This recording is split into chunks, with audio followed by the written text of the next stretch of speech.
देखिए, ज्योति के हाथ में चीजें हैं। ज्योति को एकदम पवन जी के पैर पे गिर के अपनी गलतियों की माफी मांग लेनी चाहिए। और महिला विकास मंच के बीना मानवी जो सब महिला को इंसाफ दिलाने के काम करती है। ये पहले जब पवन सिंह और ज्योति सिंह का मामला जब सुर्खियों में था तो कहीं न कहीं ये बीना मानवी पवन सिंह के बारे में बहुत भद्दा भद्दा टिप्पणी किया करती थी और ज्योति सिंह का दर्द जान के और सुन के पवन सिंह को बोला करती थी कि घंटा का पावर स्टार है, ये है, वो है।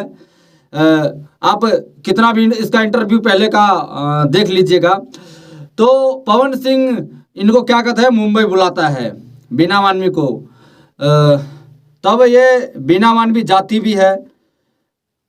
देख लीजिए, पहले पवन सिंह के बारे में ये बोलती थी कि घंटा का पावर स्टार ये है, वो है। जब उनसे मिली, बातें की, तब कहीं ना कहीं उसका ख्यालात चेंज आता नजर हुआ। उनसे मिल के आया तो तब ये मीडिया में आती है और बोलती है कि पवन सिंह बहुत साफ और नेक लड़का है। कहीं ना कहीं ज्योति सिंह को पवन सिंह के पैर में पड़ के रो के गिरगिरा के माफी मांग लेना चाहिए। पवन सिंह ऐसा लड़का है कि माफ कर देगा।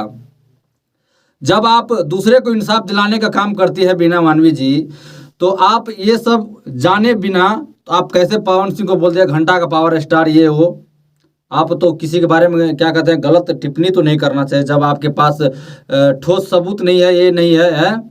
जब आप जानते थे कि हमारे पास कोई सबूत नहीं है तो क्या महिला का पक्ष लेने के चक्कर में आप क्या कहते हैं किसी को उल्टा सीधा बोल दिया करोगी। तो यही बीना मानवी अभी बोल रही है कि जो अब इस बार पवन सिंह बिहार आएगा तो पूरा केस ये ख़त्म करके ही जाएगा। अब देखते हैं इनके बातों में कितना सच्चाई है। कहीं न कहीं भगवान करे ज्योति सिंह का भी घर बस जाए। उनका पिता हमेशा दुख में रहा करता है। पवन सिंह और ज्योति सिंह बीना मानवी के बारे में आप लोग क्या सोचते हैं, क्या जानते हैं, इसके लिए कमेंट बॉक्स है, उसमें अपना कमेंट करें।